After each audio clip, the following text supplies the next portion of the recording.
doit mettre sur pied et dans un état de droit, il y a une justice indépendante.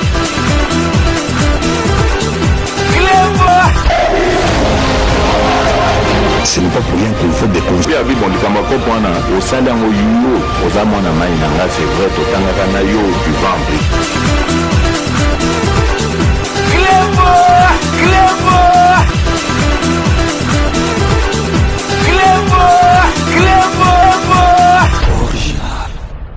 Salut et bienvenue sur Clébois Original. Merci de votre fidélité. 5 minutes avec César Ngadi.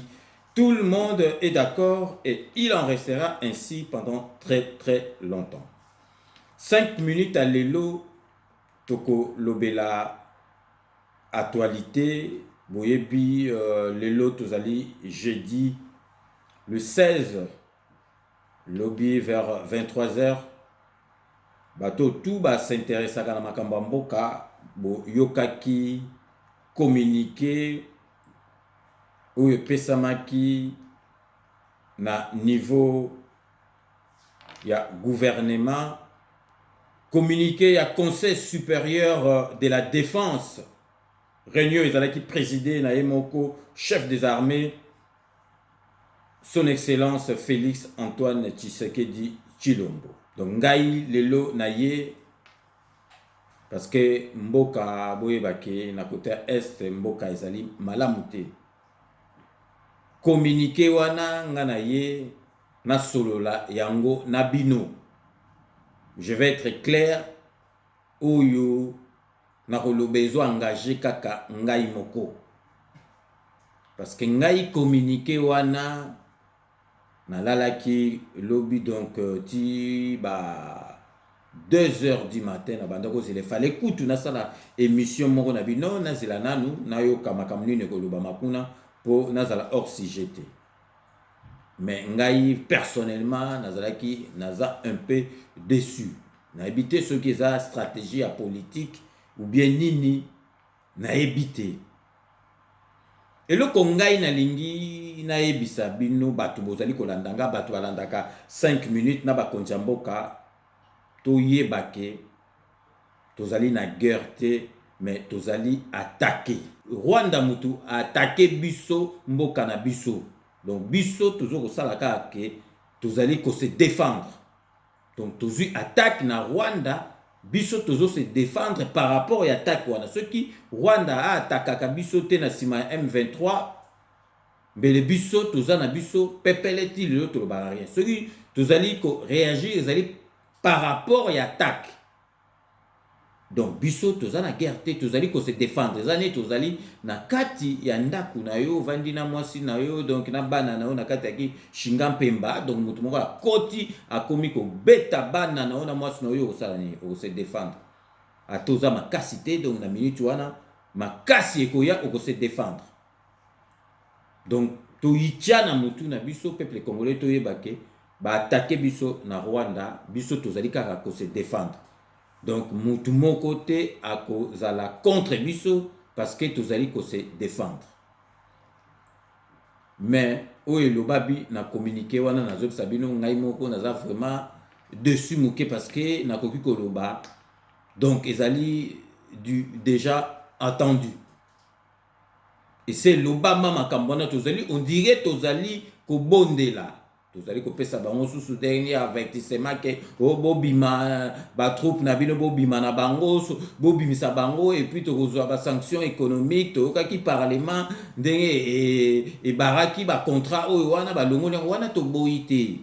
Mais Rwanda a attaqué biso il faut tout se défendre, il faut tout déclarer guerre parce que président de la République peuple congolais azali prêt. Peuple congolais azali prêt ya ko se défendre. Ya ko kota bitumba na ba Rwandais donc mutazali ko banga azali lisusu teto moni to relaxa bino na kata ba image. Bon, na éviter ce qui est la stratégie à diplomatie ce qui est ndenge nini mais na niveau auto komi Rwanda tozana makambo ko bondela ka été. toyebi te toza soki na embargo ya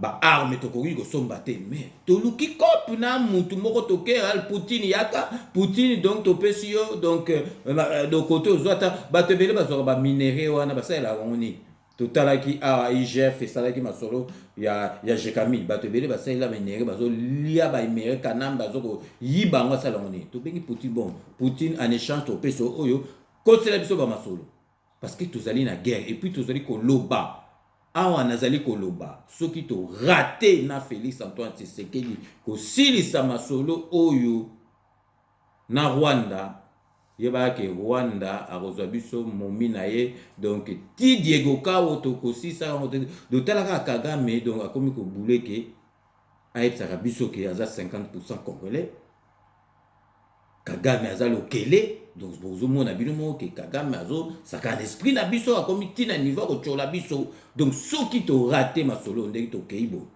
le président de la République a ça ati esprit ya la musique na Poutine a kebufa ke na otina suka menga vraiment na kanisa ke bien na communiquer wana penze ko ya penza ke masolo Britannique de la bon ndenge komi boye bon ça va to mona ki kutu bulu moko donc musique to abimisaki abimisi bulu vraiment que non vraiment to tchaka mir kaka to tonga kaka mir moko bani babulu wana pe ezape parce que boyebi ke musique to ça changer na ebula koma na koloba penza makambo oyo penza ya mboka atika na masolo fayula koma koloba makambo mboka. Toujours en rapport avec la situation sécuritaire dans le Nord Kivu, Adolphe Muzito, coordonnateur de la coalition Lamuka, propose la construction d'un mur entre la RDC et le Rwanda avec des troupes le long de la frontière. Selon lui, cela pourrait permettre à la RDC de mieux contrôler les entrées et sorties. Les propos sont recueillis par Françoise Bouelabouaki. Invasion de la République démocratique du Congo par le Rwanda derrière le M23. L'ancien Premier ministre Adolphe Muzito brise le silence. Dans une interview accordée à la radio onusienne, il lève un coin du voile. C'est une question de terre. Cette insécurité à l'Est, c'est principalement les terres. Le Rwanda, en instrumentalisant ce qu'on appelle rébellion M23, en réalité veut dépeupler nos terres de l'Est et pour les repeupler avec les populations extérieures qui ont des problèmes réels de terre. Au Rwanda, ils sont 500 au kilomètre carré. Dans 20 ans, ils seront 1000 habitants au kilomètre carré. Comme solution, l'élu national de Kikwit fait des propositions chiffrées. Et nous pensons qu'avec $1 milliard, grâce aux performances actuelles de l'État en ce qui concerne les ressources fiscales, on peut consacrer $1 milliard pour notre défense. Équipement, soldes militaires et puis armes ainsi que les munitions.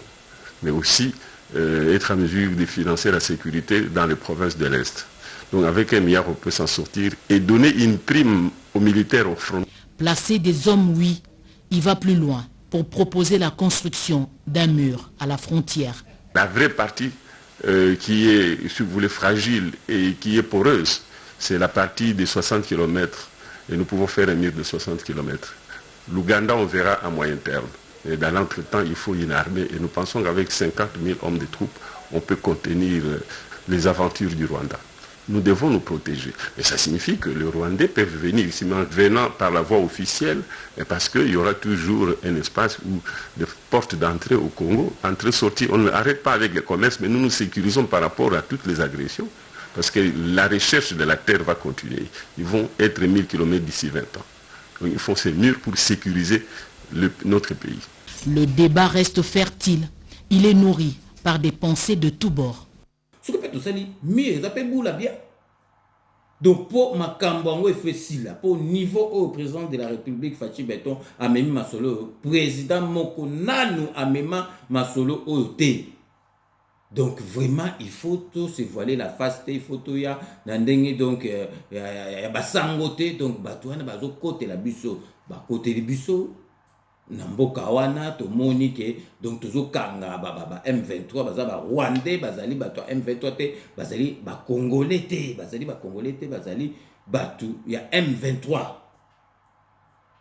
Donc les kambu les sous oyo ya kosala soki ya ndenge nini ezate na yoki sabino donc boyoka communiquer oyo salamaki ya conseil supérieur de la défense ndenge ba lobby makamna bango ndenge ba lobby hein donc na ndenge ya diplomatie ndenge balobi boyoka après tozonga na kati ya plateau to continuer esprit ya la musique pour to solo là parce que bino ah c'est ça ngadi ka dialelo makambo to ka bon non so likambo ezali tomoni bien te to koloba yango ngai personnellement communiquer wana ngai na sepeli vraiment nango penza te parce que na moni tozo kende bon soki tozo kende parce que ezali politique lo soki tozo kende to lobi yango na marque wana général Chico Chitambwe donc botanga général yango donc face ka déjà boka il faut gagner kaka donc vraiment to pese ba félicitations parce qu'à respecter malobala ba ki lobi so to la muki to ko boto la déjà ma solo mais vraiment communiquer wana nga penza na mona ki on to kenai na okaka na ba marque moko to kenai na ba marque moko fallait penza donc ma solo penza banda to boité ce qui ma solo comment siko donc CPI mais CPI a beaucoup ba faire roter parce que ba attaquer biso photo yeba ke ba attaquer biso Rwanda muto attaquer biso tozo répondre na attaque au Rwanda attaquer mboka na biso bino moko bolanda donc communiquer oyo. Et Salamaki, suite à la réunion où il y a Conseil supérieur de la défense, où Salamaki est présidé par Fachi Beton. Donc restez connectés sur Playboy Original. On revient tout de suite. Tirant les conséquences de cette situation et consécutivement à la réunion du 27 mai 2022, le Conseil supérieur de la défense a pris des mesures suivantes. 1. L'exigence faite au Rwanda de procéder au retrait immédiat de ses troupes sous couvert du groupe terroriste M23 du sol congolais. 2. La demande formulée au gouvernement de la République démocratique du Congo de suspendre tous les protocoles d'accord, accords et conventions conclus avec le Rwanda. Par ailleurs, le Conseil supérieur de la défense salue les efforts de paix et de médiation engagé par le président Joao Lourenço de la République d'Angola dans le cadre de la conférence internationale sur la région de Grand Lac CIRGL et le président Uhuru Kenyatta de la République du Kenya dans le cadre de la communauté de l'Afrique de l'Est. Le Conseil supérieur de la défense a également salué la forte mobilisation patriotique de la population congolaise pour le soutien indéfectible à nos forces de défense et de sécurité. Il a en outre chargé les vice-premiers ministres, ministres de l'Intérieur, Sécurité, Décentralisation et Affaires coutumières et le commissaire général de la police nationale congolaise à prendre toutes les dispositions requises pour éviter la stigmatisation, la chasse à l'homme et tout autre acte de nature à troubler l'ordre public, l'unité et la cohésion nationale durant cette période. Le Conseil supérieur de la défense a réaffirmé la volonté de la République démocratique du Congo de poursuivre le processus de paix de Nairobi en cours pour la pacification de l'Est du pays et de toute la sous-région. Le Conseil supérieur de la défense a demandé au gouvernement d'assurer une prise en charge immédiate de la population congolaise en détresse, victimes de ces actes de barbarie et de terrorisme qui ne resteront pas impunis. Enfin, le Conseil supérieur de la défense a encouragé le gouvernement de mettre davantage des moyens nécessaires à la disposition des forces de défense et de sécurité pour assurer la défense et l'intégrité du territoire national. Fait à Kinshasa le 15 juin 2022. Je vous remercie. Puis le Boitolanda, donc dès qu'on a epsi binonga il pensa communiquer oyo donc toke nango na ba marque moko boye donc nga pensa c'est plus ngate moi je m'attendais pensa que donc to loba pensa clair pour to mo na Kagame soka zoloba azoloba le ba M23 en etalinga te Congo nga na makamna bango te Congo makambo ba sala ezali tozo mo na Kagame azoloba pensa azoloba azo chama ina monoko te donc biso siko ba attaquer biso to vendre calme bango mutu ba côté donc vraiment ba koti na territoire na biso bazo boma bato bongo siko biso to yaka tozo bondela ka bango o to pesi bino to bondela ni to pesa bango délai ya sukani parce que basi ba koti na kati bazo sala masolo biso il faut to ya na ndenga britandela to ya parce que peuple congolais nyoso tout président de la République azali sima azali prêt donc to bandana déjà donc total à boyebi que le 30 juin oyo tozali na concert vraiment historique oyo ya wenge musique pour bato bazo belé ya trop bazol ba ke concert on fallait et annuler les concert donc il y a rond point nga bato be concert so ya fikinte ezali concert moko bati ba makambe belé na kati ba contrat ezali ya ba minene za na kati donc contrat babiloko ezali wana ba ko annuler te mais boy ba ke concert wana e ko memela babiloko na FARDC mbongo ekokota donc une bonne partie koleka na moitié et na FARDC ba FARDC bazulu ka ba minduki ba bilambati donc conseil wana est tombé à point donc nzambe ka mutalinga ki po mbongo ekende na kati ya masolo ya FARDC donc bino mo bozo mona ke vraiment le wenge bazali sima bomoni déjà ba t-shirt balati bazali sima ya FARDC to la sabino ba image botala donc ezali réunification ba tout bazali ko sangana bomona ba supporter ba sangana raté ba supporter ya Vita ya Imana ya Renaissance ba sangani po basala ba masolo bazala derrière wenge derrière concert on a donc to la sabino ba image botala ba message ya moko na moko ya ba mission ya pesipo na FARDC et puis botala donc ba supporter ya Renaissance ya Vita ya Imana ndenge ba sangani et puis bon on appelle visite ya ba wenge donc ba fondateur donc vous allez fondateur Wera JB bakenda kina imoko Amadou Diaby ou le producteur ou benza otika la vraiment libéra na mitu abatu po batu boso abana masolo banda kala me batu mususu ba yeba ki était donc na eloko nde batu ba comprendre que qui est Amadou Diaby bakenda ko kutana na résidence privée ya président ya Renaissance bakenda ki ko kutana ye botala binomoko na bilili. Donc restez connectés sur Clip Original, on revient tout de suite. Ndenge wenge musika 4x4 basangani ndenge biso pe basupporter to sangani le 30 juin stade Martio boyo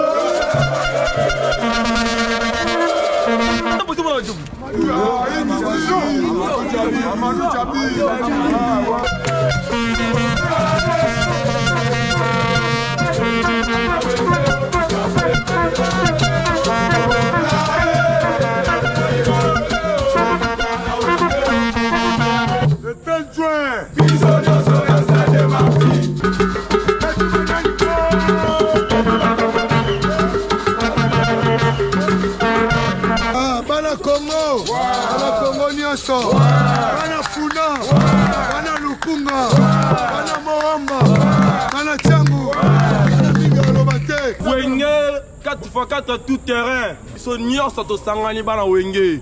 Wenge Bomoko. Wenge Bomoko. Bana Fibo le 30 juin. Bana Fibo le 30 juin. Bon matabo kita le 30 juin to buka Martin. On a plein bana non sur Fibo. Événement du siècle, événement ça moko le 30 juin. Bana veille, bana dering, bana renaissance, boya ensemble to sangana, to célébrer concert à munene ya bana wenge.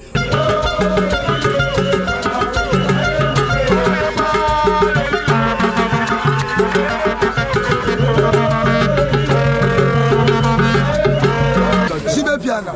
Wera son. Mutasali makambo nyonso. Kwa sangsa tout le wenge musika bango nyonso bana bomoko. Amadou Diaby. Amadou Diaby.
Non, puisque le 30 juin, puisque non, Oeza est bandé, Bofungoli, Ndenge Mutomba Bafungoli Mapata, et Fungwami déjà, c'est le début.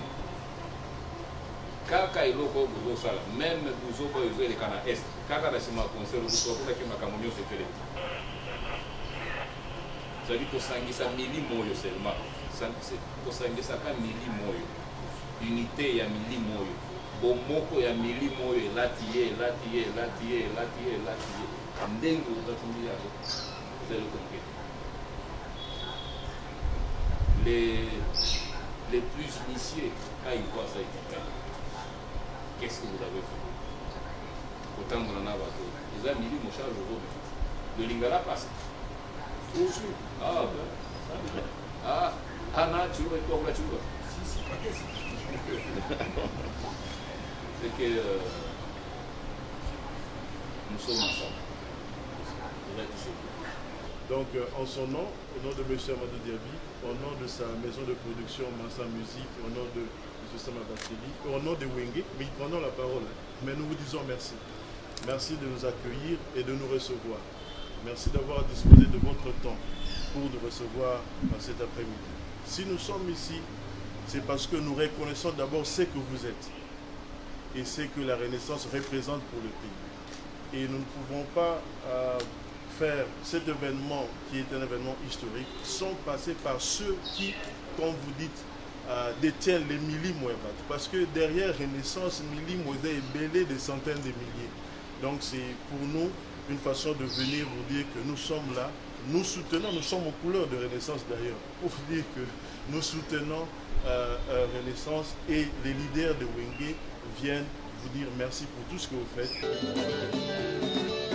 4x4 et à mon nom personnel, vraiment merci infiniment au président de nous avoir reçus. On était bien accueillis et on remercie encore parce qu'il nous a rassuré qu'il va être avec nous, il va nous accompagner. Donc on est très contents, très heureux. Vraiment, comme on dit, Inch'Allah.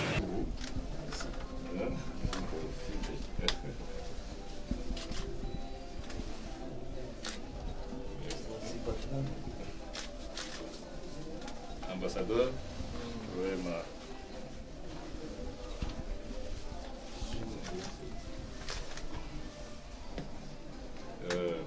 Moi aussi.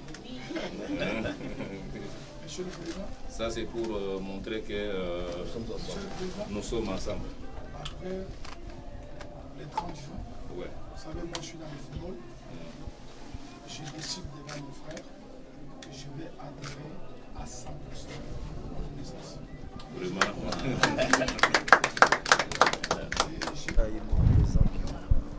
Officiellement, comment ça s'appelle la Renaissance? Parce que tous on a besoin de supporters, pour appuyer l'événement le 30 juin. D'ailleurs, on a une équipe au Congo qui a un geste symbolique. On a fait un bis. Renaissance, on a fait un concert à l'époque. On a besoin de tout le monde. Il y a une contribution à un concert. Alors, quand on a fait un événement, on a fait un boutique. Et on peut besoin de grand Wenge, de boutique invitation par un président pour t'inviter à un concert. Donc, à lancer appel à supporter sur la Renaissance pour vivre revenant sur les 30 jours. Franchement, j'étais impressionné par les installations et surtout par l'accueil du président. Il a été très franc envers nous. Il nous a, moi je ne dirais pas lancé des fleurs, mais nous a mis devant nos responsabilités respectives. Et je ne peux que être, comment je veux dire, ébloui par cet accueil et surtout par, comment je veux dire ça, par la droiture, parce que je vois qu'il est très droit. En tout cas, je suis impressionné. Le plaisir est pour nous d'être reçus par un baobab, un meneur d'hommes. Je me suis senti devant un maître qui essaie un peu de me déchiffrer son bâtiment élogieux. Là. Il y a une chaîne de télé, d'ailleurs j'apprécie FM TV là. Bon. Des roses sans épines pour les vieux là.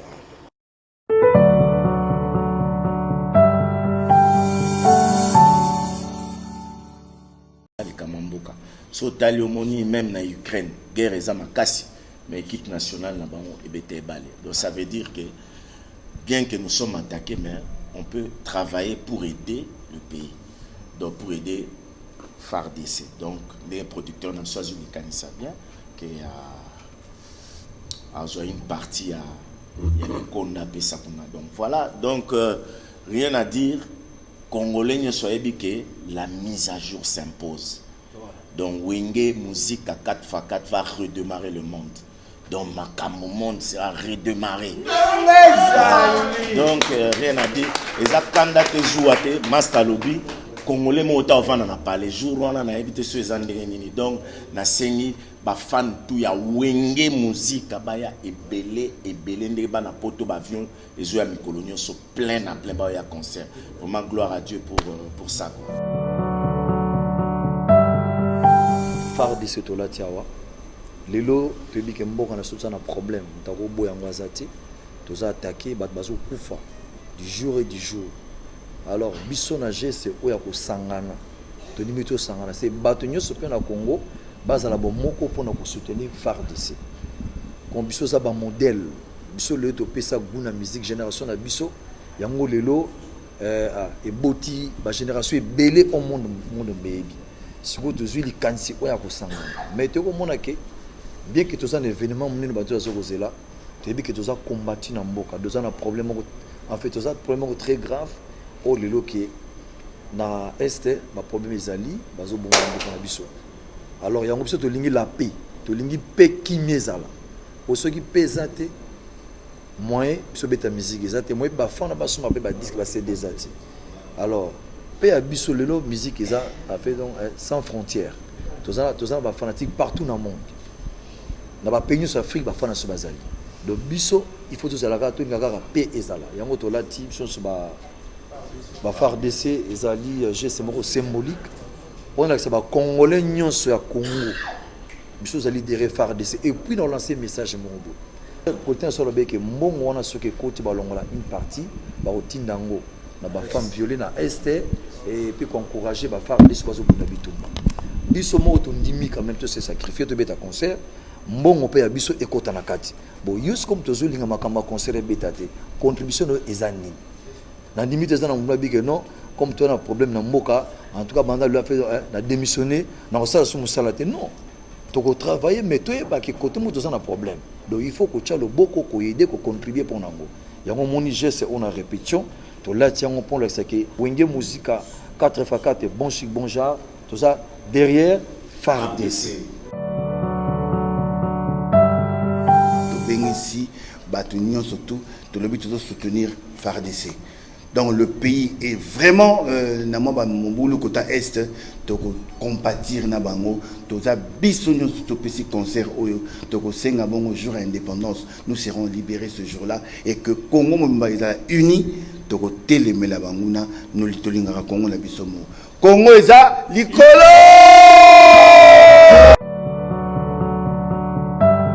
Benemi kokole est si batoto ya Wenge musique faux by faux tout aussi boté derrière FARDC pour banduku yetu Mungu atusaidie sana hii vita ishi atupendete na vita hii que Dieu bénisse le Congo. Merci. Rendez-vous le 30 juin. Bino mon otali donc concert wana ezali pour na FARDC jour wana ko mona ba tenue oyo bango moko bata Wenge babonata donc concert wana boko mona recette nango ekokene na FARDC et okene na ba veuve ba musicien ekokene na ba veuve oyo donc ya ba soldat oyo batikala parce que donc ba veuve batikala bakipara bango lisusu te bakipara bango lisusu te veuve Mamadou oyo baboma kuna na makamba es veuve natikala wana siko nani akipaka ye muta akipaka ete donc mama solo kokota ekokende na masolo ya FARDC donc biso nyoso tout tokozala kuna le 30 juin pour na ko soutenir tant ozoya na concert wana ezali net kaka automatique mozo soutenir FARDC. Mansa Musique et Primus présentent le concert de l'histoire, le show de la réunification. Wenge Musica 4x4 BCBG, 25 ans après, ils seront tous là. Le 30 juin 2022 au Stade des Martyrs à Kinshasa, venez vivre le show de l'année avec les anges adorables. Wenge Musica 4x4 BCBG, Yabiso Wenge. Prix 5000 francs congolais. Ouverture des portes à 10h. Infoline 09 00 11 51 16. Une production Mansa Musique. Donc tozongeli susu nakati ya masolo na biso président na biso Fachi Beton yebaka ke peuple azali sima na yo, peuple azali sima ya FARDC tozali kolakisa bino bota la détermination ya FARDC na détermination ya peuple ndenge ezali sima donc ezali ko banga lisusu te parce que ba yebi ke mwana mboka azali bosu ba ndo banga parce que masolo tu wana ezali nango ya Kagame naka nambe donc soko koti masolo bu ba monaki Mamadou ndala ndenge ba baraye vevne ya wana siko ke ba conseil wana ko ba kondo pesa veve ya Mamadou ndala nana kipakai. Donc ce que quand il m'a solo ba siko ba comprendre que de mwana mboka zana ya mwana bozo mona ke peuple est ennemi. Donc on a sabi na ba image bota la peuple penza donc ba ke penza na frontière penza donc ba image ezalaki siko ba zokango na côté à Rwanda. Peuple est ennemi ezokende donc bo mona ke peuple lobi non to lembi masolo to vidéo parce que mwana mboka azana sima donc peuple ezali na sima ya FARDC donc vraiment tokotika te makambo présent na biso question to sukisha mona yote donc mutako sukisa mo ezaka yo bino moko bolanda na image to zeli bino bo comprendre que peuple a telemi azali sima ya FARDC azali sima ya président de la République Fachi Beton. Je vous remercie très sincèrement et du fond du cœur pour votre soutien, le soutien indéfectible de toute la population du Nord Kivu, au FARDC et à la police nationale congolaise, leurs uniques forces de défense et de sécurité.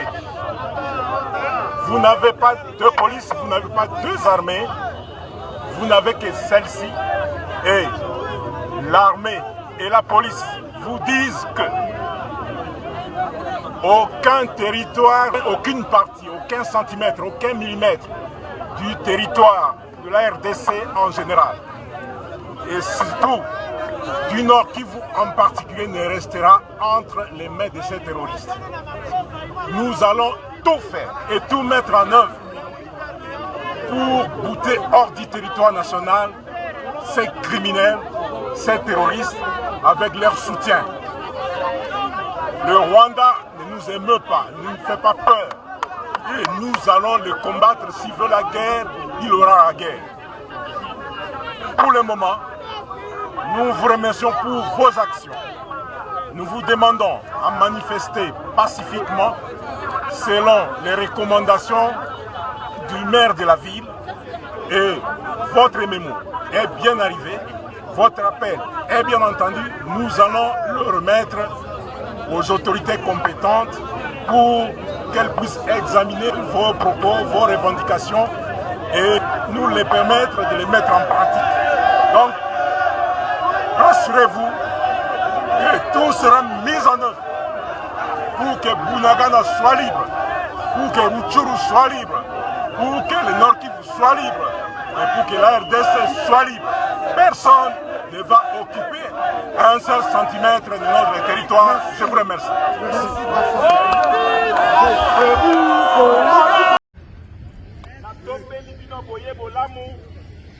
kokuta bandeko na bino biso batata na bino tozali awa mpona koyamba bino nayokaki lobi bokomi na bino na commandant second apesidaki commandant titulaire tobandaki kozela eteni ebele ekoma naya namona mpe bino napesa mpe bino mbote napesa bino soki ezali monguna tokozongisa ye epai awuti. Tokoki kotika eteni na mboka na biso oyo na maboko ya monguna te ata santimetre moko tokotika yango te. Toyokani? Na banza eloko nazali koloba awa ezali mission définition ya armée ezali kaka mokuse. Armée ezali machine ya bitumba. Eza boye te. Machine ya guerre. Ezali boye te. Na banza eteni ya ekolo na biso. Soki ezali na bokoso. Biso bana mibali na kati ya ndako nde tokotelema. Tokotelema ngbi. Soki ezali Akeba na epena. Toko ede. On est en province on des pays. Yebisa ya akeba. Papa pesa ngai bayonet. Soki alingi pays na province ya akeba na ye. Soki alingi pays na epena ekoma to na nexa ngona RDC. Alingi pays na ye koma province na. Koma province na biso. Yebisa ya akeba. Pays na ye koma province na biso. Na akeba RDC. Aloko makasi. Okata ye pena. Okata ye pena. Province no wana ka province na biso payer awa ka pays na wana ete tozo anexika ngona RDC. Tokoma na 27 province. Te magi ya eza wana. Province na pays na yo wana ka sokoma 27 province awa tozo anexika ngona RDC. Yo continue ka bafanti. Ako sino masolo a romona. Fatin de suka. Tozo cha yawa. Para fatina ni mususu. Beton. Waya komando waya komando.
Mwatubujije kandi natwe ngo tubasubize. Hano nta mabuye uri kureba ukuntu badusuzuguye koko.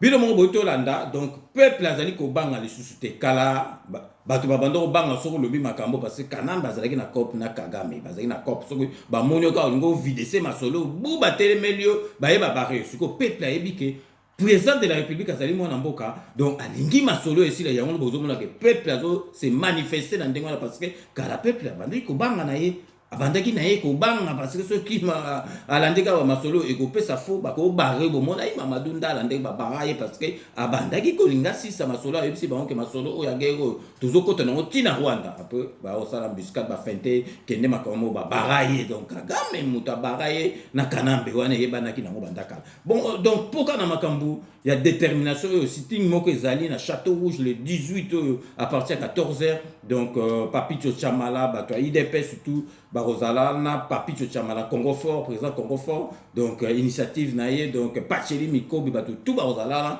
peuple congolais nyoso tout barozala na Bouya na Château Rouge pour boyo la penza que soutien na bino na FARDC. Donc bolanda ba dans nous salami au sujet il y a sitting Oyego Salama le 18 samedi le 18 à partir de 14h na Château Rouge.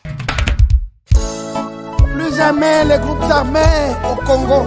Nous soutenons l'état de siège. Merci au président de la République. Nous avons la victoire. Dieu est au contrôle. Ça ne va pas. Yeah. Ça ne va pas. Jamais, jamais, jamais. Bana Congo, bote na bino surtout. Bote. Rien ne se passe na bino pour mboka. Ils ont senga soutien na bino pour convaincre to occuper espace na biso dans tigla biso, ba kongo ba tigla biso dans l'unité et dans l'amour. Naza kosenga na bino nyonso bana na biso oyo toboti awa na France, oyo toboti en Europe na diaspora congolaise. Bovanda na bandako te botelema boya kobunda na biso elongo na bino nyonso tu bobongama mpona le 18 na représentant ko le 18 juin na 14h na Château Rouge na trou ya métro tokutana wana po tokosala sitting na biso. Jamais, jamais, jamais. La mobilisation ne peut pas faiblir. Donc, pour le soutien de nos frères d'essai, c'est samedi 18 juin 2022 à 14h précisément au métro Château Rouge. Nous appelons tous les Congolais, tous les compatriotes, quelle que soit la couleur politique, associative, nous avons besoin de tous les Congolais, tous les enfants du Congo. Pour soutenir les frères d'essai, Oyo, par la makasi ebele na est de la est ya Congo pour la chasser Banguna Baini à Rwanda. Le Rwanda sera battu et sera neutralisé. Je le répète, le Rwanda sera battu et neutralisé. Jamais. Rendez-vous Zakara Moko samedi 18 Oyo na métro Château Rouge. Balobi pona mabele tokufa. Ya ona bengisi bana Congolais soit dans le monde entier. Bana ba botami aw, ba koli aw, na ba o ba ekoya. Tokutana rendez-vous ezalaka moko samedi oyo pour la soutenir ba mapinga na biso. Mabele tokoseda ata 1 mm te jamais na faveur à Rwanda. Donc pour la mabele tokufa. Rendez-vous samedi. Beaucoup. Venez nombreux. C'est samedi 18 juin à 14h pour institution au soutien de nos FARDC qui se battent jour et nuit pour la libération de notre pays. Cette fois-ci, Kagame doit être déboulonné. Vive le commandant suprême, vive les FARDC. Jamais, jamais, jamais. Congolais, Congolaises, partout aux alliés. Yebake Mboka na biso ezali menacé par Banguna, par Rwandais. Totalement, to soutenir FARDC. Et puis, na commandant suprême, commandant chef, le président Félix Antoine Tshisekedi Tshilombo. Le samedi, na 14h, le 18, bisotou na métro Château Rouge, pour nous faire la sitting, pour nous soutenir FARDC. Congo Oye, Congo en avant. Je fais appel à tous les Congolais, tous les jeunes Congolais de Paris, de toutes les provinces de France, de venir nombreux ce samedi faire le sitting pour montrer au monde que les Congolais nous sommes unis contre l'agression rwandaise. Le Rwanda doit respecter le Congo. Kagame ne doit pas considérer le Congo comme une région. Le complot international qui soutient Kagame pour agresser le Congo est connu de tout le monde. Nous voulons la paix, mais si Kagame ne veut pas la paix, le Congo va l'agresser aussi. Jamais du tout. Jamais du tout. Jamais du tout. Je réaffirme ce jour en ma qualité de chef de l'État, garant de la nation et commandant suprême des forces armées, j'ai décidé de proclamer l'état de siège. Donc rendez-vous, il y a Congolais surtout, il y a diaspora, il y a Belgique, il y a Allemagne, il y a Londres. Donc le 18, Tokuta na 14h na Château Rouge pour na relaxa détermination na biso na soutien na biso na FARDC. Donc si ko yotolingi la sabino pour bomona que peuple congolais a derrière FARDC, derrière président de la République parce que en tout cas cette fois-ci ou jamais. Cette fois-ci ou jamais, tous allez coller avec une émission où il y a Gradimou, il y a Salaka, Tchamaloba, ils allaient donc après ça micro na batu, oyo bazo tambola na balabala. Na petit peuple donc azo triété, azo pesa bango micro baloba makambo bazali nango ya koloba. Bo yoka oyo baloba qui concernant guerre oyo ya est ndenge Rwanda attaqué biso boyo kabino moko ndenge ba chaki maloba na émission ya Gradimo Kagame awanganaki alobaki ke yaza na makambo wana te mais tolandeli ba enquête to ko découvrir ke yende mutaza na kati yende mutazo financer pe a renforcer bango 500 militaires makambo ya yoka na bango ezate mundelu na katikati. OK on comprend so me ba tetembe biso peuple congolais batiana ba faire des na sima na biso biso mon peuple congolais to kota ti Rwanda wana ba pie biso ta machette ba pesi biso ta apesa biso ba avion apesa biso ba machette apesa biso ba marteau ba CT ba nzete ba nini so do kota Rwanda na teze pays mukete donc faut ba sala retour na mboka na bango et puis Kagame ayeba ke tozozwa Rwanda tozo komisa yango 27e province ya République démocratique du Congo bandele loko lobi Kagame ayeba ke tozozwa Rwanda tozo komisa yango 27e province ya République démocratique du Congo. Rwanda wana ba neti province biso penza ba pesa biso mandoki population to kota tikuna to bundisa bango. Mais déjà ba FARDC ba lancer recrutement donc yoza prêt ya rokende na armée siko pour que bundela mo. Pour na bitumba Rwanda na après nga penza congolais na après na sir. Zo lokola James Kabare à l'époque ya Kabila azaki chef d'état-major général na République démocratique du Congo, le lois ministre de défense na Rwanda qui prouve qu'Aza congolais. Mais il y a de Sengi Boye, de Sengi président de la République. En tout cas, le quoi déjà si on met la Guinée, Mélango Kaka, Baksa Tchampa, côté bango esprit, Tenio Kayola Taguana, Ezangate, Latango Kaka. Donc des abos esprit sur ces côtés et côté bazon à Simate. Moi, je besoin côté esprit à côté esprit. Mansa Musique et Primus présente le concert de l'histoire, le show de la réunification. Wenge Musica 4x4 BCBG, 25 ans après, ils seront tous là. Le 30 juin 2022 au Stade des Martyrs à Kinshasa, venez vivre le show de l'année avec les anges adorables. Wenge Musica 4x4 BCBG. Y'a Bisso Wenge. Prix 5 000 francs congolais. Ouverture des portes à 10h. Infoline 09 00 11 51 16. Une production Mansa Musique. Très bien, merci Bodali Ebele Bokolanda, Kleboa original, le point du grand prêtre César Ngadi, Zalingayo Abino Gradimouya, autrement dit le fils de la promesse. Tozali wana tokose Labino Mosala, Nebsa Kabino, Oyo Bino Bosala, Kande Pesakabiso courage, donc confiance et fidélité Nabino, Nde Pesakabiso courage, Tose Labino Mosala, Natango Boko Zelabiso, Tose Labino Mosala. Alors na Mokola Lelo Toko Betali Solo na Bakongomani, Tozali awa na marché central Zandu, Toko Betali Solo na Bakongomani par rapport à Makambo Ekoleka na Est, Yamboka Nabiso République démocratique du Congo précisément na Bunagana donc Bunagana kuna bobilo lenge kani ba Rwandais ba ko beta mindu kitango nyoso mais FARDCP et ko fanda kimia te zali wana pe et ko bundela mboka na biso donc félicitations to zali wana sima na bino FARDC bo continuer bongo donc biso to ko talisa ba soutien na biso et pas na bino alors na mokolo le to ko beka ko beta lisolo na ba imboka par rapport il y a déclaration il y a Union africaine a ko senga RDC bafanda basolola na Rwanda donc akosenga dialogue entre RDC na Rwanda alors to komeka kobeta lisolo na bakongomani to tuna bango motuna est-ce que lelo yozali kanti ya malamu RDC bafanda basala dialogue na Rwanda donc tozali wana na ndeko Jonas to meka kotambola tobeta lisolo na bakongomani to solo na bango par rapport ya déclaration ya Union africaine to moni ndeko azali wa ndeko bino moko boito landa donc on ezali magité ezali te ke bazo trier bato boyoki peuple ndenga zali déterminé peuple alingi koyoka makambo wande loko moko mukie ndengo yoki balobi pays moko mukie to comme ça ta province na biso moko ndengi ka pays moko mukie boye etungisaka kaka biso président de la République oyebi ke Rwanda kotika biso te. Biso tozana besoin Rwanda te.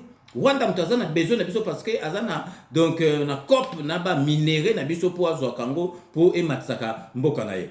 Bio moko oyebi ke président de la République, président Mobutu aloba akozwa ko sala COP même na Sorodiongo pona ko sauver territoire na ye, pona ko sauver mabele na ye. Même COP na Sorodiongo na nini pona ko sauver masolo. Donc ezali bon président de la République Mobutu aloba yango na zotie na bino mobola na président de la République alobi pour sauver mboka na ye mabele na ye akosa la COP na Sorodiongo na ndoki pour sauver mboka na ye bino mobola.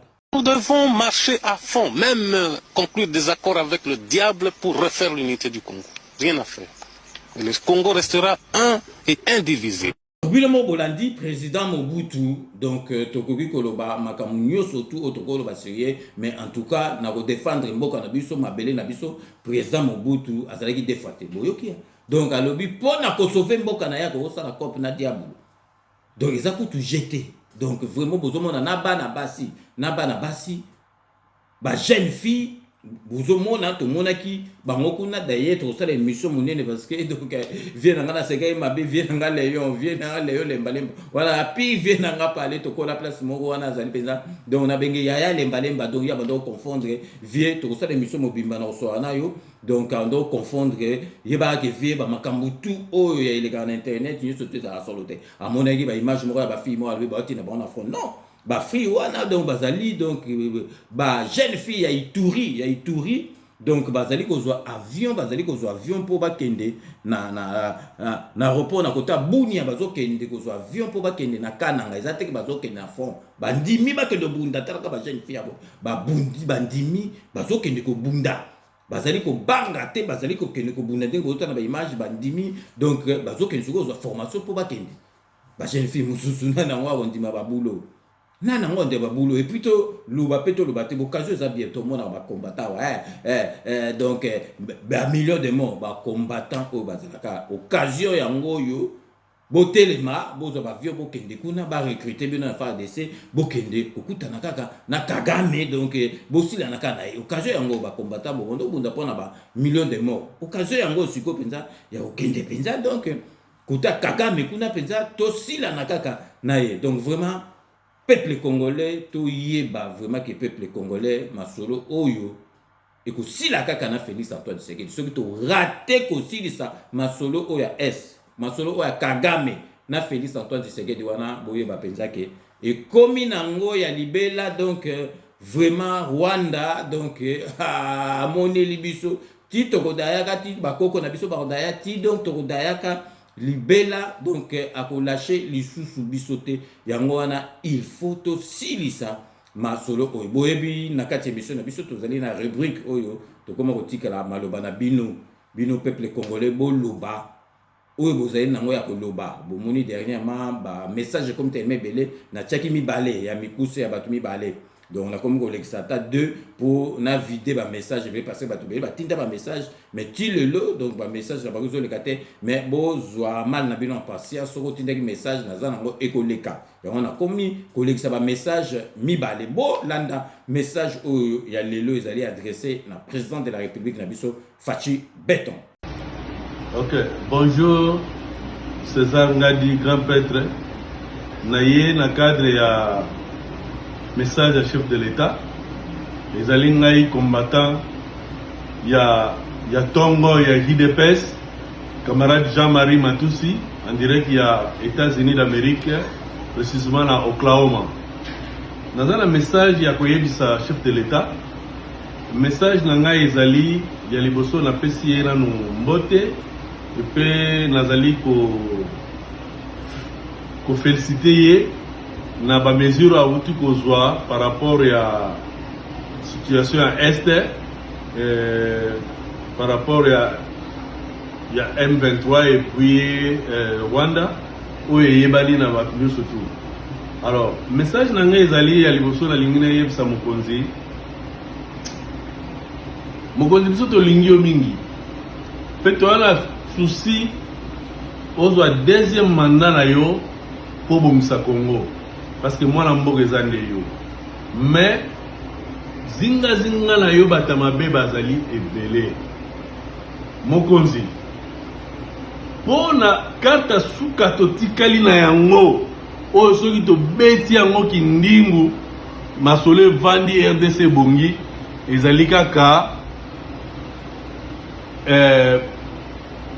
situation ya 145 territoires soki toresure eloko wana eza bina file deuxième mandat na biso eza ya sur epuis bamanda ezoye ezaka idps na idps mais po toresure yango mokonzi pardon yebisa Katumbi alongwa na union sacrée Katumbi a libéré biso na union sacrée parce que c'est inconcevable ye azana ba ministre na biso na union sacrée azana ba ministre na travailler na biso mais ye azosala alliance na Kabila azosala alliance na bandoki ya Congo oboni teke batu na yo na pe ba bomba biso ba otela biso ba dernier de coca jambe na 145 territoires pour Simba te.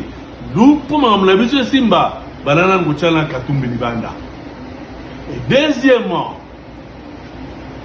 banda ko réparer problème ya communication na yo. Nous avons besoin de visibilité na programme ya 145 jours. Parce que aux autres salamangamba bien et belé mais visibilité est parce que communication est faible. Bandela eloko wana malamu tala yango malamu luka penza bato ba monike oko tia na place pour politique ya 145 tango esimbami masole monani bina filé deuxième mandat et bonani assure donc vous en avez besoin Katumbi à la libanda parce que ça traître yo bien la politique so retraite za la liwa donc à la libanda parce que tinenga za wana aza déjà kadia pemba a olingate biso to ressources dans ça dans programme à 145 territoires chaye libanda za la clair ou bien za la union sacrée ou bien azate ce qui azate a que libérer aza na été parce que tout le monde déjà a sali alliance na yena bat na yena libanda donc voilà le liboso ya mibale to sengi communication et za la makasi visibilité parce que programme à 145 territoires wala zali développement mboka bamboko to vandi awawa développement tout le monde est bon bazela ningezo ko sala tout ça makamutu eza bien hein awawa na ko olongwa awa so na ko na place songolo je peux m'emprunter plusieurs voies na ko na place wa mais na Congo mwana changu ngala mwana changu po ake de centre ville azaka na voie ya boulevard Lumumba soki po wana manjile lali c'est-à-dire changu et kabwani donc moya ke nezate mais banzela toko sala yango route ya Sekomaf bakoko bongisa ngo côté kuna ezviti kisenso matete mutabimia ke centre ville nzela ya rai bakoko cha rai na ba prince na se ezviti aéroport bako bima pe ba okene poids lourd bakei donc César Ngadi osengaki 3 minutes mais 3 minutes za muke po mama lo beze belé mais to suki na nuana donc na communication bat lokola ba César Ngadi kubosa na bango te faut tchaba ngo po bango ba oya l'esprit à vivre la musique donc ceux qui pensent la faut pas bien atelier pensant la atelier après donc bat lokola ba César Ngadi faut pas kubosa na bango hein donc to sengi visibilité ça va bien et puis to sengi Katumbi za libanda masolo.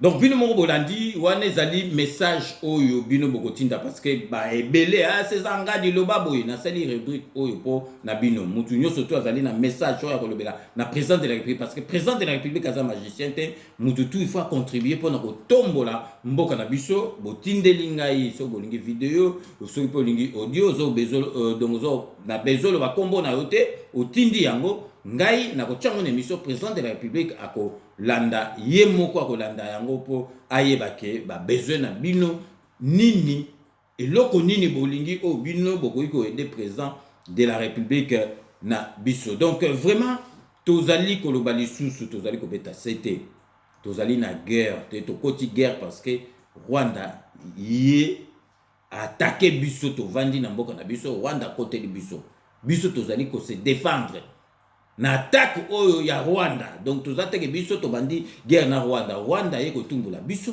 mboka moka muke yo tumbula mboka munene donc il faut to la kisabango ke tozali bato ko satana te totika kolela lela pamba pamba totika oyaka o to pesi avertissement non donc to attaquer kaka be mo monique peuple azali sima azali prêt peuple azo banga te bomoni congolais kinois alingana et donc loyenga lingani masolo binonga na za prêt bo pesa nga bibundeli na kokota na masolo na kokota tina Rwanda bomoni ke ba yepenza tina frontière bazo banga te balingi bakota déjà yebaka Ukraine kutu guerre ya kale zaki Ukraine o balingi ko benga na président na bango na zaki na Ukraine période wana président wana azo azako ko atiba policier ba militaire bazo tirer avec ba balle réelle mais peuple a telemi azo sala ba flèche azo sala nini boye ba ke peuple soka telemi l'équipe armée na puissance peuple soka telemi l'équipe armée na puissance botala ka ndenge peuple congolais soka telemi alingi to sila nana ba Rwanda na Kagame to sila na bala moko donc faut to pesa occasion tout c'est parce que ndenge to comme na niveau oyo soki to raté masolo et silité et aussi ka jamais. Tout marqué pause publicitaire Nabiso et à ma partenaire Nabiso. Donc restez connectés sur Clébois Original. On revient tout de suite. Diasimo vous propose un crédit immobilier. Vous êtes du Congo ou de sa diaspora? Vous désirez devenir propriétaire en RDC et faire construire votre maison en toute quiétude? Obtenez votre crédit, puis commencez son remboursement uniquement dès la livraison de votre maison. À la Cité Kimia, nos maisons seront toutes construites aux normes internationales.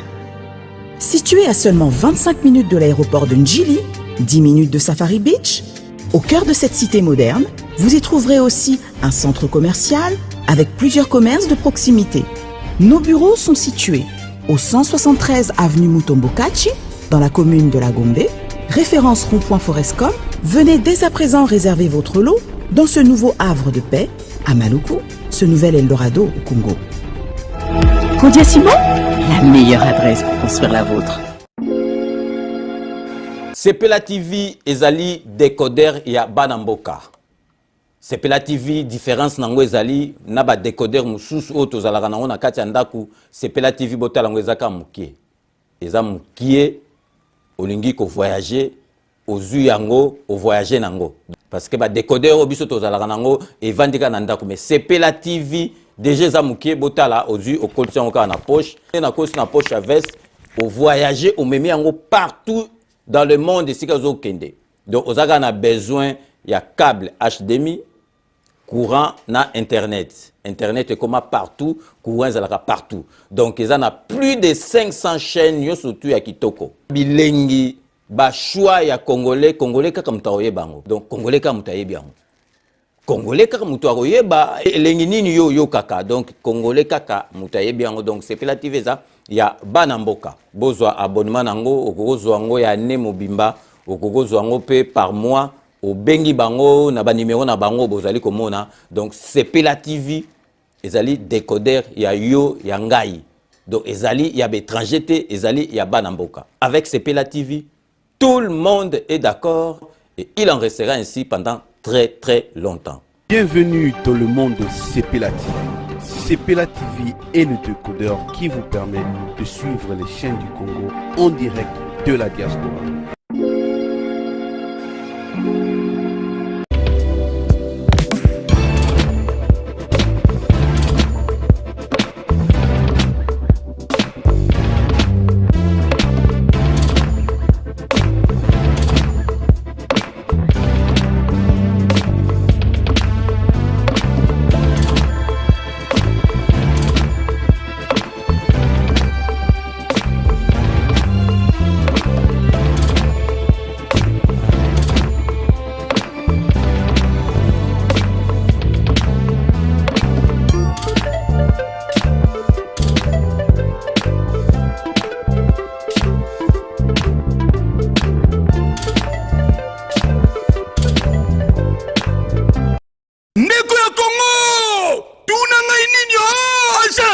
Wami service oyo ya madame Mireille Wakanke azawana mobimba pona bino ba diaspora bolingi kotinda mituka toba kolia ndenge na ndenge ko hésiter na yote adresse ezase moko 5 boulevard Ornano numéro 75 018 na Paris 16e awa na République démocratique du Congo na ville province à Kinshasa boko zoyango na avenue Maringa numéro 83 référence étoile bleue na commune ya Kasavubu soit bo contacter la ba numéro oyo Maman Mireille Wakanke tata pambola yo na yaka pamba te soko moni na ye kombo na yo na témoignage na yo eke musika pe betinga na motema na mona ba agence na se na moi oyo lukute za makasi na ba agence na escroquerie okomona mosali ya nzambe asali pe publicité bato bazotala me agence na bango vérité ezate na moni mituka na moni bilamba na moni bakoli nyonso bato batindaki ndenge bayebisaki nga yaka kokontrole na kontrole na moni musala oyo osala wami service libota na nzambe bisika ya kotinda biloko eza na wami service. Oui, yaboye ezala te ndeko kosazarde te agence eza kaka moko wami service ya madame Mireille Wakanke atie la disposition ya ba diaspora nyonso pour que bokomisaka bakoli na bino mituka na bandeko oyo baza na Afrique avec impact na idéologie wami service pardon Maman Mireille Wakanke balinga pe ba congolais boyete prix ya mobobe wami service et pas Mireille Wakanke wami service frappe na le frappe na retour Chez Elbito Coiffure, toujours, ça marche comme ça là, avec l'expédition là. Toujours.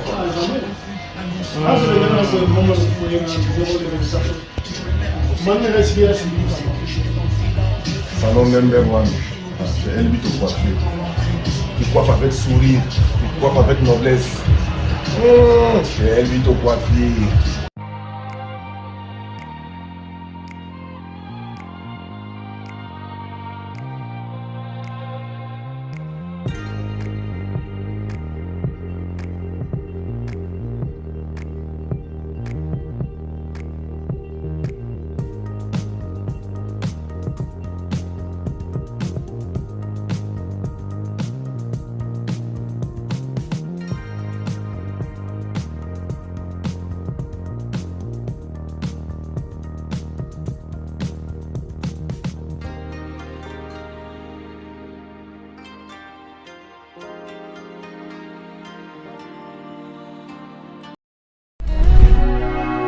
Mansa Musique et Primus présentent le concert de l'histoire, le show de la réunification.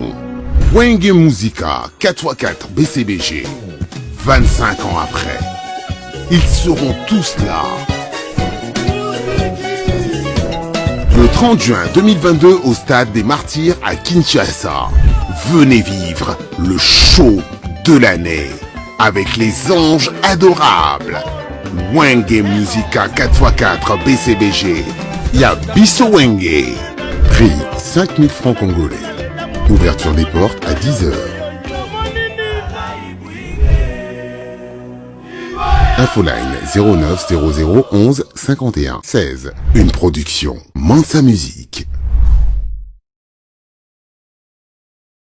Bino Morobo lundi ba partenaire na biso Kodia Simon ezali agence oyo vraiment société EPC vraiment chance surtout na diaspora beaucoup ma propriétaire bandaku na ba norme moko international na niveau ya Kisasa donc Maluku et Cécile Maluku sokesi to kensuko na Mwanda et puis na awa na poto solution bandaku ezwami soki oza na poto ye mukande zwami ulukoza na ndaku. Donc solution bandaku ezwami na kitenge appartement donc bobengie na ba numéro zawana donc il y a zo privilégié bana mboka sala na agence donc soko pesi dossier na yo ye ko ebisa ndenge nini osala po ozwa ndaku mbala moko soko visiter ndaku na kitenge appartement la ici que ozwi ndaku et puis boyebi que donc Sepela TV ezali donc soko za na Sepela TV ozo sepela kaka parce que biloko nyonso tu ezali na kati ya Sepela TV ezali biloko bana mboka bayebi goût ya mwana mboka donc Sepela TV ezali ya bandeko na biso ezalaka na Londres numéro ya ngwana obengi donc ozwi décodeur donc ezali ndenge moko na ba décodeur tozalaka na ngote yango eza décodeur mukie au tambo na un peu partout donc on met mis en haut branché et si quand nous allons au kotala masolo et puis tozali na Wami Service fret Wami Service ya ndeko na biso moi si Mireille Wankake azali ko sala nyoso tout vraiment pour na ko aider bana mboka donc fret ezali na 5 boulevard Ornano na Paris 18e ok otiki biloko na o vandi na yoka ka tranquille tozali na salon de coiffure na biso Elbito Coiffure na Saint-Denis Elbito Coiffure donc place à la professionnelle Elbito Coiffure tozali ko recommander bino kuna donc sikoyo to komi presque à la fin émission na biso mais to lingi to beta c'était peuple congolais nyo surtout azali sima ya FARDC peuple congolais azali sima ya président de la République donc communiquer oya lobinga na yoka kiango bon celui tozo sala na ndenga politique na ndengi donc ya diplomatie mais Rwanda photo le belarango vis-à-vis parce que biso to le barate que neti tozo bon de la bango net parce que bango mutu ba attaquer biso to attaquer bango te tozo na tina ko attaquer bango te parce que le biso so to lingi ko attaquer bango to Rwanda to comme ça province moko boy bomuna mobutu tanga fachaka kota na Rwanda tindi Gérard Mayele à traverser Rwanda so na journée moko bakenda ba baka donc bembe abiagimana to ya na to enlever bembe abiagimana to mema na Congo. Donc bon Rwanda wana ekoki jamais vraiment ko sakana na biso do e comme tina niveau parce que président de la République yebara ke Rwanda arotika ka biso jamais tranquille. So que biso to silisi masolo te Rwanda kotika ka biso jamais tranquille parce que yem tazana intérêt na mboka na biso. Donc to kende na eka ndengo na ndeka ka obandi masolo na ndenge kaka ya boye to kenango ti na suka et puis nga na donc yo vraiment soki aux décision na yo ya mono ki normalé malem soki décision au changeaka vraiment té donc vous allez vraiment ko soutenir vraiment FARDC na biso toujours ko pesa sous donc félicitations à FARDC Mobimba et puis en particulier peut pesi donc général Chico Chitambwe donc oya sali vraiment donc soldats à la Rapenzabo donc soldats à la Rapenzabo donc vraiment tozali na sima il y a FARDC toyebi qui est vraiment président de la République ce aussi masolo oyote mutu moko ko sala ngote parce que masolo ozo sala na masolo a Rwanda banda président moko na sala ngote là vraiment mututu azali d'accord donc vraiment ya wana lelo na ngena beta c'était na communiquer oyo tozwa ki wana parce que nga vraiment na sepe na ngo penza te na sepe na ngote fallait vraiment to que ne penza que donc Kagame place à vendre santé donc fachi béton au makambo yemabe toyebi ke na kata terrain tozo lia bango tozo sala mosala mais il faut que lobelaka yepe à comprendre que non bato bazana méchant ndenge to moni donc la population ndenge zo tomboka ya Goma ezo kende penza ke la frontière botiki la biso to kota pour mona ke bazali ko banga te mais toyebi ka ke masolo oyo ekosimba avec fachi béton donc à Paul raté fachi béton donc soka bandili solo à Paul raté tozali na confiance donc vraiment soutien à 100% na FARDC na biso donc na komi na suka ya mission nanga ya lelo ndenge na ebsa rabinoka que je vous laisse le soin d'en tirer vos conclusions et de me faire parvenir vos commentaires comme d'ailleurs vous en avez l'habitude donc ceux qui to komi na suka bobika base to kotika ka yango jamais base to remercier bango parce que bango mutu basala vraiment nyo surtout que 5 minutes ezala na isiko ezala mais avant to banda donc to kopesa bon et joyeux anniversaire na kati ya Lyon na caramélisé Chanel boyebi ke oya banda ki ko sala be monsieur pa na biso donc petit sœur propre caramélisé Chanel donc vraiment akogisi ba 18 ans na ye parce que ye 18 ans banda akogisa et sotala tete maka wana caramélisé Chanel na kanisi donc anniversaire les gars qui bien kuna Makata à Lyon donc merci il y a trop nzamba batela ozali donc moi simoko très respectueuse donc vraiment oyoki la ka viena yo et puis oyoka ka conseil et puis vraiment donc nzamba batela parce que ozali moi moko ya malamo donc sikoyo toko banda na kati ya ba remerciement na biso ya base bobi kande to bandaka na Londres na honorable Jean Moutala merci na nyo surtout au sala rapport na 5 minutes avec César Nganabi que na période aux passé ba période moko vraiment il y a malam te na niveau donc il y a vie familiale mais na sengo kaka courage donc nzambe moko ayebi donc webi que on est ensemble donc honorable Jean Moutala merci na nyo surtout au sala rapport na 5 minutes avec César Ngadi to tikali toujours na kati ya Londres pour na kopesa Jano Matundu merci na nyo surtout au sala rapport na 5 minutes avec César Ngadi toujours na kata Londres tozali kopesa mbote na José Kano ki kakamene maître Wera Mukuna maître Rajamule merci na nyo surtout au sala rapport na 5 minutes avec César Ngadi donc isiko na kata Espagne pour na kopesa Beloti Mavungu vrai chéri Beloti Mavungu na kata Espagne vrai chéri Beloti Mavungu merci na nyo surtout au sala rapport na 5 minutes avec César Ngadi to tiki Espagne toke na kata Suisse pour na kopesa Ambro Jenny Suisse divengele Ambro Jenny Suisse divengele ye vraiment na epsa bino marakanga atika Suisse akenda ko passer ba Noël na ba bonane na kati ya est kuna vraiment azali mutu moko soko moni aza mutu malamu ngana mona na matanga ya frère ngana Belgique ayaki vraiment ko réconforter ngai donc merci Ambro Jenny Suisse divengele na nyo surtout au sala rapport na 5 minutes avec César Ngadi to tikali toujours na kata Suisse pour na repesa Zoro Mabiala Mpanga Moun Zoro Mabiala merci na patriotisme na yo na nyo surtout au sala rapport na 5 minutes avec César Ngadi to ke isiko yo na kata Belgique kuna na lola pour na repesa Dekos Mukoko petit frère propre Dekos Mukoko monsieur le bon dimanche merci na nyo surtout au sala rapport na 5 minutes avec César Ngadi to tikala toujours na kati ya Belgique pour na repesa Poutou de Yalo la petite sœur propre Poutou de Yalo la merci na nyo surtout au sala rapport na 5 minutes avec César Ngadi Tozongi awa na kati ya Paris pour na repesa Chai Mukenge Chai wa balengela mon voisin l'administrateur Chai Mukenge Chai wa balengela mon voisin merci na nyo surtout au sala rapport na 5 minutes avec César Ngadi Torobo sana Babi Kisinga l'administrateur Babi Kisinga donc ba publication na on a eu douté et le roni na roloba Babi Kisinga merci na nyo surtout ça la rapport na 5 minutes avec César Ngadi Jerry Mukuna petit frère propre Jerry Mukuna merci na nyo surtout vraiment ça la nakata groupe na 5 minutes avec César Ngadi to tikali toujours na kata France pour na repesa Fifi Filofaria l'homme à la Mercedes très propre Fifi Filofaria merci na nyo surtout au ça la rapport na 5 minutes avec César Ngadi toujours na kati ya Paris tozali kopesa Joe Issa Kapangala na kati ya Paris merci na nyo surtout au sala rapport tokei sikoyo na kati ya Bundes pour na kopesa mama na biso Ndongala na kati ya Bundes donc mama oyo ndenga lingi mboka na ye atika kate alelaka pour na mboka na ye mama Ndongala na kati ya Bundes merci na nyo surtout au sala rapport na 5 minutes avec César Ngadi tozali kopesa mama na biso Claudia na kati ya Paris Claudia obi ke tukutana ki na yo na conférence ya mama Kalanga Claudia na mobali na ye me kombo mobali ikimi donc excusez ngai mama Claudia okokomela ngai yango donc yi bango bazali batu ya Congo Brazzaville mais motema na bango na makambo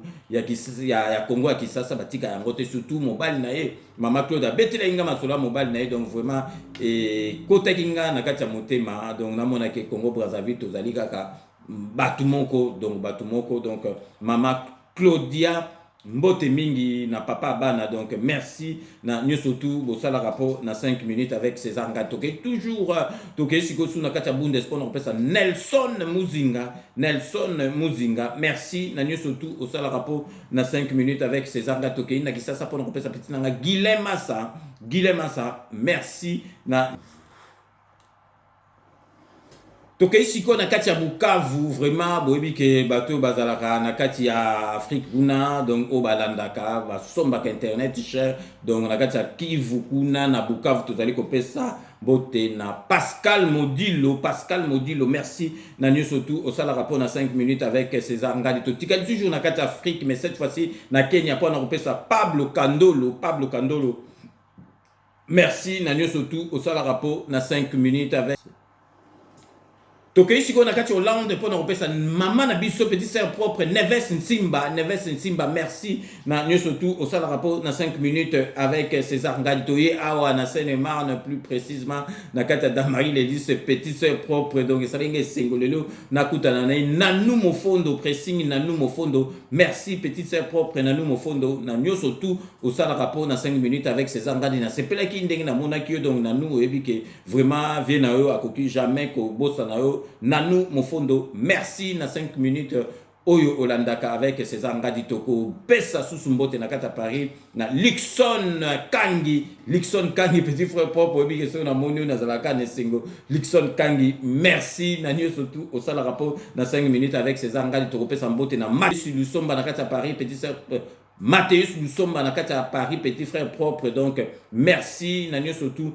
au sala rapport na 5 minutes avec César Ngadi Toko Pesa Fali Lukisa merci na nyosotu au sala rappel na 5 minutes avec César Ngadi Toko Subi Sandé na Sarabino Kaka na Dokotolo na biso Jean-Paul Jamba Kaoudi donc azali Dokotolo na biso auto recommanda Rabino Bolanda Parlo santé émission na et le baka masolo ya santé donc vraiment to komi na suka ya émission na biso donc c'est la fin de ces 5 minutes avec César Ngadi. Merci de l'avoir suivi. Nous allons nous retrouver avec grand plaisir dans 24 heures pour un nouveau numéro. D'ici là, portez-vous bien et à très bientôt.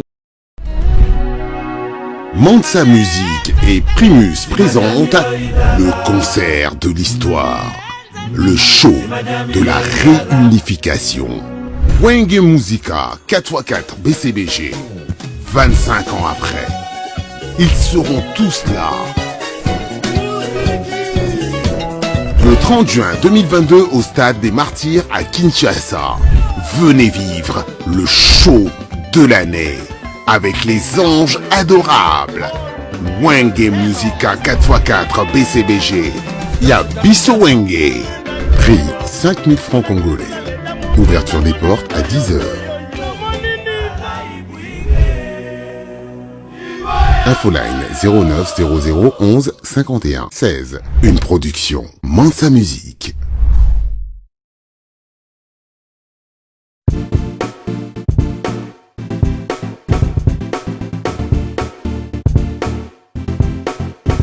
On doit mettre sur le pied et créer dans un état de droit et une justice indépendante.